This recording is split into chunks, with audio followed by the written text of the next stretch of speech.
Hello जी, क्या हाल चाल है। So welcome back to my channel. आज मैं आपको एक कोरियन मूवी जिसका नाम है द पीच ट्री ये एक्सप्लेन करने वाली हूँ। ये थोड़ी इमोशनल मूवी है तो थोड़ा तैयार होकर देखिएगा, लेकिन उससे पहले अगर आप मेरे चैनल पे नए हैं तो प्लीज़ चैनल को सब्सक्राइब कीजिए। तो चलिए बिना किसी देरी के चलते हैं अपने एक्सप्लेनेशन की ओर।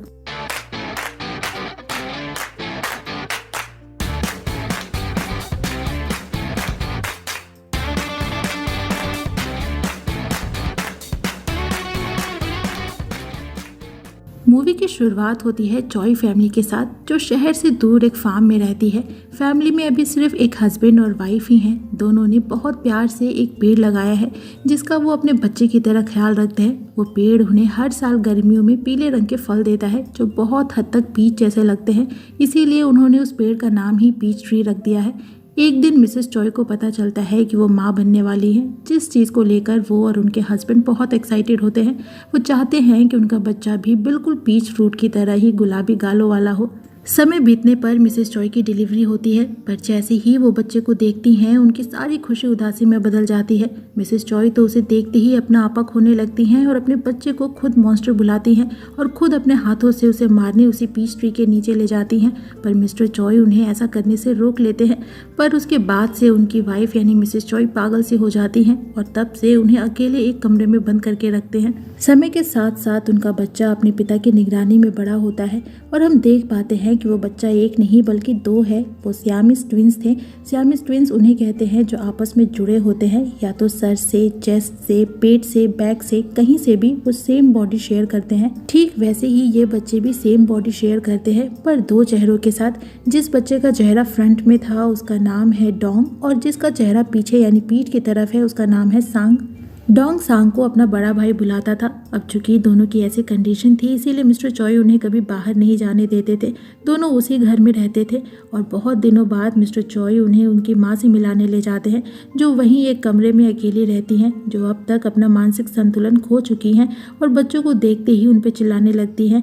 इसीलिए डोंग उनसे बहुत डरता है, पर वही सांग था जो उनसे मिलने के लिए हमेशा एक्साइटेड रहता है। और इस बार भी जब वो बच्चों से मिलती हैं और उनकी कंडीशन देखती हैं तो फिर से उन पे चिल्लाने लगती हैं और उन्हें मॉन्स्टर बुलाती हैं, जो देखकर डोंग काफ़ी डर जाता है और वहाँ से भाग जाता है और उनसे बचने के लिए उसी पीच ट्री के ऊपर जाकर छुप जाता है। पर उनकी मॉम वहाँ भी उनके पीछे पीछे आ जाती हैं, लेकिन मिस्टर चॉय उन्हें वापस अपने साथ ले जाते हैं और डोंग दूर से चुपचाप रोता हुआ अपनी माँ को जाता देखता रहता है। वो आखिरी बार था जब बच्चों ने अपनी माँ को देखा था।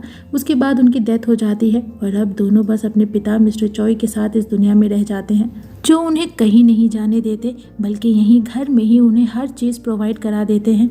दोनों भाइयों की लाइफ आसान भी नहीं थी, क्योंकि दोनों सेम बॉडी शेयर करते थे तो दोनों को बहुत चीज़ों में एडजस्टमेंट करनी पड़ती थी, जैसे खाने में, पीने में, सोने में, कपड़े की चॉइस करने में, खेलने कूदने में। किसी को कोई चीज़ ना पसंद हो तो भी उसे दूसरे के चलते मानना पड़ता था। मिस्टर चॉय की दोस्त जिन्होंने उनकी वाइफ की डिलीवरी कराई थी, वो अक्सर दोनों के लिए ढेर सारी किताबें भिजवाते थे, जिसे पढ़ने में दोनों का ही मन लगता था। सांग को जितनी ही फेरी टेल्स पसंद आती थी, डोंग को उतनी ही पिक्चर बुक्स जिसमें रियलिस्टिक इल्यूजन्स दिखाए गए हैं वो पसंद आते थे। धीरे धीरे दोनों एडल्ट होते हैं और अब तक डोंग इतनी किताबें पढ़ चुका था कि खुद एक राइटर बनना चाहता था और बाहर की दुनिया देखना चाहता था। और ये बात सांग भी समझता है, इसीलिए कई बार खुद को जिम्मेदार भी ठहराता है कि अगर वो डोंग की बॉडी में ना होता तो डोंग एक नॉर्मल लाइफ जी रहा होता। पर इस चीज़ को लेकर दोनों भाइयों में कई बार बहस भी होती थी। दरअसल दोनों एक दूसरे की बातों को बिना बोले भी समझ सकते थे, इसीलिए डोंग अक्सर सांग को कुछ भी उल्टा सीधा सोचने से मना करता था। वही मिस्टर चॉय भी अपने दोनों बच्चों की हालत को अच्छे से समझते थे। वो ये भी जानते थे कि ऑपरेशन के बाद डोंग एक नॉर्मल लाइफ जी सकता है, पर ऑपरेशन का मतलब था कि उन्हें सांग को मारना होगा, और वो एक पिता थे जिनके लिए किसी एक बच्चे को चूज करना आसान नहीं है। वो दोनों की हेल्प करना चाहते हैं। वो डोंग के राइटर बनने का सपना भी पूरा करना चाहते हैं, इसीलिए वो अक्सर सांग से डोंग के बारे में पूछते रहते हैं कि वो क्या सोचता है और कैसी किताबें पढ़ना पसंद करता है। और एक दिन वो फैसला करते हैं कि वो अपने बच्चों को अब दुनिया के सामने लाएंगे, और इसीलिए अपनी एक फ्रेंड से मिलने जाते हैं जो एक फोटोग्राफर है और 30 साल पहले शहर में एक फ़ोटो स्टूडियो चलाया करती थी। पर बहुत ढूंढने पर भी उन्हें अब वो फ़ोटो स्टूडियो नहीं मिलता, बल्कि वहाँ वो एक फैशन स्टोर में आते हैं जहाँ वो दो लड़कियों से मिलते हैं, जिनमें से एक का नाम पार्क है, जो वहाँ अपनी दोस्त के साथ पार्ट टाइम जॉब करती है। वैसे तो पार्क एक आर्टिस्ट है जो लोगों के फनी स्केचेस बनाती है, यानी रियल इल्यूजन्स बनाती है और उन्हें पब्लिशिंग कंपनी को बेच देती है। पार्क और उसकी फ्रेंड में अक्सर मैनीक्विंस को लेकर बहस होती रहती है। उसकी फ्रेंड का मानना है कि मैनीक्विंस बिना फेस के अच्छे नहीं लगते, वहीं पार्क का मानना है कि मैनीक्विंस सिर्फ डिस्प्ले के लिए होते हैं, तो उनके पास फेस हो या ना हो इससे कोई फर्क नहीं पड़ता। और उस दिन भी दोनों इसी बात पे बहस कर रही थी जब वो मिस्टर चॉय को अपने शॉप के बाहर देखती हैं, और तब जैसी उनकी कंडीशन थी उन्हें देखकर दोनों ही डर जाती हैं। मिस्टर चॉय उनसे अपनी फ्रेंड के स्टूडियो के बारे में पूछते हैं, पर दोनों को उसके बारे में कोई जानकारी नहीं थी। लेकिन पार्क उनकी हेल्प करने के लिए वो स्टूडियो ढूंढने उनके साथ निकल जाती है, और शहर में हर जगह वो स्टूडियो ढूंढते हैं, पर उन्हें वो अब कहीं नहीं मिलता। वापस जाते समय मिस्टर चॉय को पार्क के काम के बारे में पता चलता है, तो वो उससे हेल्प मांगते हैं और बताते हैं कि उनका बेटा डोंग भी एक राइटर बनना चाहता है, अपनी खुद की एक बुक पब्लिश कराना चाहता है, तो क्या वो उसे इलस्ट्रेशन ड्रॉ करना सिखा सकती है। जिस पे पहले तो पार्क तैयार नहीं होती क्योंकि उसने ड्राइंग की कोई फॉर्मल ट्रेनिंग नहीं ली थी, पर जब मिस्टर चॉय उसे फीस भी ऑफर करते हैं तो वो मान जाती है। मिस्टर चॉय उसे बताते हैं कि डोंग को बचपन से ही एक बीमारी है, इसीलिए वो हमेशा से घर में ही रहा है, कभी लोगों से उसने इंटरेक्ट नहीं किया है, तो इसीलिए उसे उनके घर चलना होगा, और पार्क इसके लिए भी तैयार हो जाती है। अगले सीन में वो मिस्टर चॉय के साथ उनके घर आती है और आते ही डोंग से मिलना चाहती है, पर मिस्टर चॉय उसे अगले दिन मिलाने का बोलकर उसे उसके कमरे में भेज देते हैं। पर आधी रात को वो डोंग से मिलती है जो पियानो प्ले कर रहा था, जो उससे एक हुड पहन के मिलता है ताकि वो सांग को ना देख पाए। पर जब डोंग पार्क को देखता है तो बस देखता ही रह जाता है। वो पूरी रात उसी के बारे में सोचता है। पार्क उसकी मॉम के बाद पहली लड़की थी जिसे उसने देखा था और इसीलिए उससे अट्रैक्ट होने लगा था।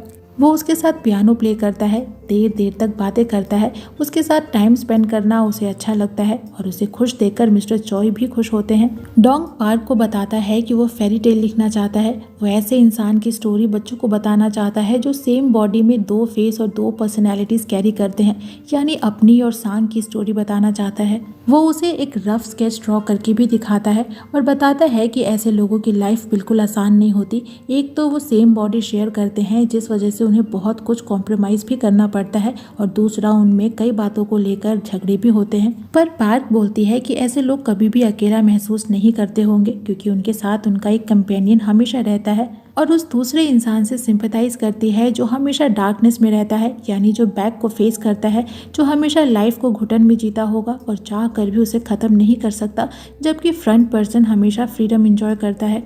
लेकिन डोंग बोलता है कि फ्रंट पर्सन हो या बैक पर्सन हो, दोनों के लिए ही सिचुएशन सेम होती हैं, दोनों लाइफ में सेम डिफिकल्टीज को फेस करते हैं। रात डोंग अपनी पूरी स्टोरी ड्राफ्ट करता है ताकि उसे पब्लिश करा सके। वहीं पार्क घर में यहाँ वहाँ घूमती हुई डोंग और सांग के रूम में भी आती है, जहाँ वो ढेर सारी किताबें देखती है, और जब उनके वॉशरूम में आती है तो वहाँ दीवार पे आमने सामने मिरर को देखकर कंफ्यूज होती है, पर उसे कोई डाउट नहीं होता। वो घूमते घूमते उस रूम में भी आती है जहाँ मिसेस चॉय रहा करती थी, पर आज वहाँ बस उनकी एक तस्वीर है। लेकिन पता नहीं क्यों पार्क को उस रूम में कुछ अजीब सा महसूस होता है। बाद में वो डोंग को बताती है कि वो सुबह वापस शहर लौट रही है, जो जानकर डोंग उसे रोकना चाहता है, पर उसे रोकने के लिए उसके पास कोई बहाना नहीं था। तो वो पार्क की डायरी में से उसकी आईडी चुरा लेता है ताकि उसे लौटाने के बहाने से वो एक बार फिर से उससे मिल सके। लेकिन रात सांग भी उस आईडी को देख लेता है, जिससे समझ जाता है कि डोंग पार्क को लाइक करता है। वो इस पूरे टाइम हुड के अंदर ही छुपा रहता है, जैसे कि उसका कोई अस्तित्व ही ना हो। वो बस पार्क की आवाज़ को सुन पाता है जो उसे भी अच्छी लगती है। अगले दिन पार्क डोंग का वो ड्राफ्ट लेकर वापस शहर आ जाती है और अपने पब्लिशर को दिखाती है, जिसे वो पूरा कॉन्सेप्ट इतना अच्छा लगता है कि वो उसे एक्सेप्ट कर लेती है। और जब पार्क से उस राइटर के बारे में पूछती है तो वो उसे अपना एक दोस्त बताती है। वहीं डोंग को देखते हैं जो पार्क से मिलने के लिए शहर चला आता है और उस अम्यूजमेंट पार्क में भी आता है जहाँ अक्सर पार्क लोगों के स्केचेस बनाया करती थी, और जब पार्क उसे देखती है तो छुप कर उसके स्केच बनाने लगती है। वहीं डोंग पहली बार अपने घर से बाहर आया था। आज तक जिस दुनिया को वो किताबों में पढ़ता आया था, आज उसे वो सच में एक्सपीरियंस कर रहा था। पर उसे ज़्यादा लोगों के बीच में रहने की आदत नहीं थी, तो इसीलिए इतनी भीड़ भाड़ देखकर डरने लगता है। ऐसा लगता है कि लोगों की भीड़ में वो खोता जा रहा है। और जब पार्क उसके पास आती है तो गलती से उसका हुड नीचे कर देती है, जिसके चलते सांग का चेहरा रिवील हो जाता है और वो भी उसे पहली बार देखकर बस देखता रहता है। पहले तो पार्क को लगता है कि उसने किसी गलत इंसान को एड्रेस किया है, पर तभी डोंग टर्न होता है और तब उसे पता चलता है कि डोंग और सांग सेम बॉडी शेयर करते हैं, जो जानकर वो कुछ बोल ही नहीं पाती और चुपचाप वहीं खड़ी रहती है, और डोंग सांग को कवर करके वहां से भाग जाता है। इधर मिस्टर चोई भी डोंग को ढूंढते हुए उस फैशन शॉप पे आते हैं जहाँ पे पार्क काम करती है, पर वहाँ उन्हें कोई नहीं मिलता। वहीं पार्क के पब्लिशर को देखते हैं जो ढेर सारे कैमरामैन को लेकर डोंग के घर में घुस आती है। दरअसल उस पब्लिशर को कुछ दिनों पहले किसी ने डोंग और सांग की बचपन की एक फ़ोटो सेंड की थी, जिसे देखकर पहले तो पब्लिशर को लगा था कि वो कोई स्कैनिंग मिस्टेक होगी, पर जब पार्क उसके पास डोंग का ड्राफ्ट लेकर आती है और बताती है कि वो काम उसके एक फ्रेंड का है, तो वो कंफर्म हो जाती है कि वो फ़ोटो रियल है और यही चेक करने के लिए वो डोंग के घर भी आती है ताकि इंटरव्यू के नाम पे वो उसकी आइडेंटिटी जान सके। और जब मिस्टर चोई वापस आते हैं तो पब्लिशर उसे डोंग से मिलवाने की रिक्वेस्ट करती है, जिसके बाद मिस्टर चोई डोंग से बात करते हैं और उसे पब्लिशर के सामने जाने को बोलते हैं, पर डोंग इससे मना कर देता है। उसे डर था कि बाकी लोग भी उसे उसकी मॉम की तरह ही एक मॉन्स्टर समझेंगे। तो मिस्टर चोई पब्लिशर से कुछ टाइम मांगते हैं ताकि डोंग मेंटली प्रिपेयर हो सके, पर पब्लिशर जिसे बस सेंसेशनल टॉपिक चाहिए थी वो अभी ही डोंग से मिलने की जिद करती है। वहीं एक कैमरामैन जबरदस्ती डोंग के रूम में घुसकर उसकी फोटो लेना चाहता है, तो डोंग वहां से भागकर अपनी मॉम के रूम में छुप जाता है, पर सभी कैमरामैन उसका पीछा करते हुए वहां भी पहुंच जाते हैं और उसकी फोटो लेना चाहते हैं। इसी में सांग का चेहरा भी रिवील हो जाता है, जिसके बाद तो वो दोनों को ऐसे ट्रीट करते हैं जैसे दोनों कोई समान हो।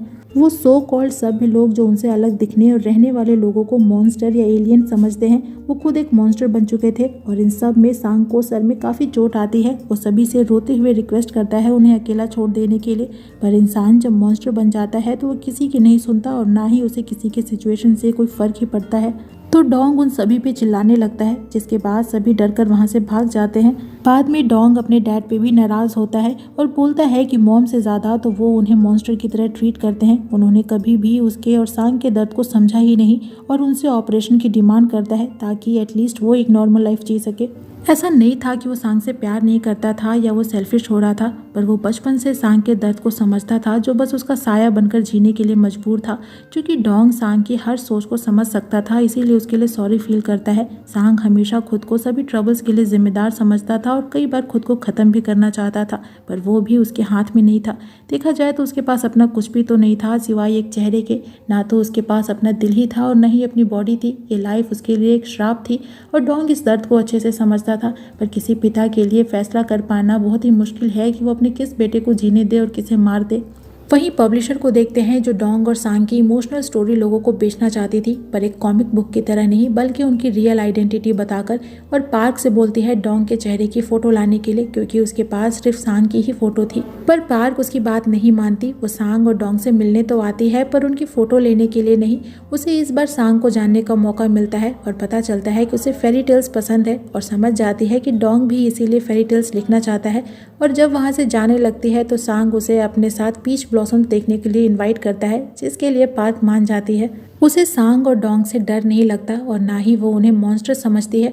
उसे लगता है कि उनका अपीयरेंस हम इंसानों की रियलिटी को दिखाता है, जो रियल मॉन्स्टर हैं, जिनका एक चेहरा दुनिया देखती है, वहीं हमारा दूसरा चेहरा भी होता है जिसे सिर्फ हम जानते हैं, जिसे हम दुनिया से छुपाते फिरते हैं। देखते देखते पीच ब्लॉसम का महीना आ जाता है और सांग बड़े ही बेसब्री से पार्क के आने का इंतजार करता है, जिस पे डोंग उसे थोड़ा टॉन्ट करता है कि उसने तो पहले ही कहा था पार्क को इनवाइट ना करने के लिए, अब देखो वो आती है या नहीं।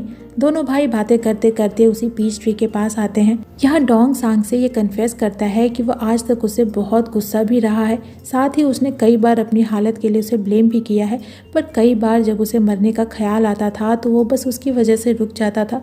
यानी आज उसके होने की वजह बस वही है जो कैसे भी करके उसे फाइट करते रहने के लिए इंस्पायर करता रहा है। पर तभी पेड़ पे चढ़ते हुए सीढ़ी टूट जाती है और डोंग सर के बल ज़मीन पे गिरता है, जिस वजह से सांग को काफ़ी चोट आती है। और जब उसे हॉस्पिटल लाते हैं तो मजबूरी में डोंग को बचाने के लिए डॉक्टर को सांग को उससे अलग करना पड़ता है, जिस वजह से उसकी डेथ हो जाती है। पर उसके पास तो लास्ट रिचुअल्स करने के लिए एक बॉडी भी नहीं थी, जो देखकर पार्क भागकर अपने शॉप में जाती है और एक मैनिक्विन उठाकर लाती है, जिसे वो सांग के सर के साथ रख देती है। वो ये समझ जाती है कि हम ह्यूमंस इन मैनिक्विन्स में ही जीते हैं। हम जो नॉर्मल पैदा होते हैं हमें इस चीज़ का एहसास नहीं होता, पर यकीन मानिए अगर आप गूगल करेंगे तो आपको बहुत सारे ऐसे केसेस मिल जाएंगे जो इस कंडीशन में पैदा हुए हैं। उन्हें सोसाइटी कभी एक्सेप्ट नहीं करती, लेकिन हाँ वही सोसाइटी जब उन्हें सर्कस में काम करते, कोई फनी इवेंट दिखाते, कोई शो कराते देखती है तो उसे एंजॉय भी करती है, पर सामने उसे एक्सेप्ट नहीं करती। जबकि बीइंग अ ह्यूमन ये हमारा धर्म होना चाहिए कि हम उन्हें और तकलीफ ना पहुंचाएं।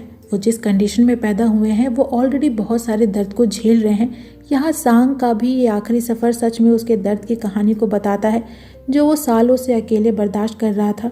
वहीं डोंग को देखते हैं जो बस अपने भाई के लिए रोता रहता है जिसे वो नहीं बचा पाया, वो उसके लिए कुछ भी नहीं कर पाया। वो अब आज़ाद तो था पर उतना ही अकेला भी। फिर कहानी आगे आती है। हम पार्क को देखते हैं जो एक छोटे बच्चे को ये स्टोरी पढ़कर सुना रही थी, उसी फेरी टेल बुक से जो डोंग ने लिखी थी। अगले सीन में उसे डोंग के साथ देखते हैं जो अब एक नॉर्मल लाइफ जी रहा था और आज भी अपने भाई सांग को मिस करता है। और इसी के साथ ये मूवी यहीं पे ख़त्म हो जाती है। तो इस मूवी की एक्सप्लेनेशन यहीं पे होती है ख़त्म। आपको मूवी कैसी लगी कमेंट सेक्शन में ज़रूर बताइएगा। वीडियो अच्छा लगे तो वीडियो को लाइक कीजिएगा, फ्रेंड्स के साथ शेयर कीजिएगा और मुझे इनकरेज करने के लिए मेरे चैनल को ज़रूर सब्सक्राइब कीजिएगा। मैं आपसे मिलूंगी नेक्स्ट वीडियो में नेक्स्ट एक्सप्लेनेशन के साथ। तब तक अपना खूब सारा ख्याल रखिए। सायोनारा।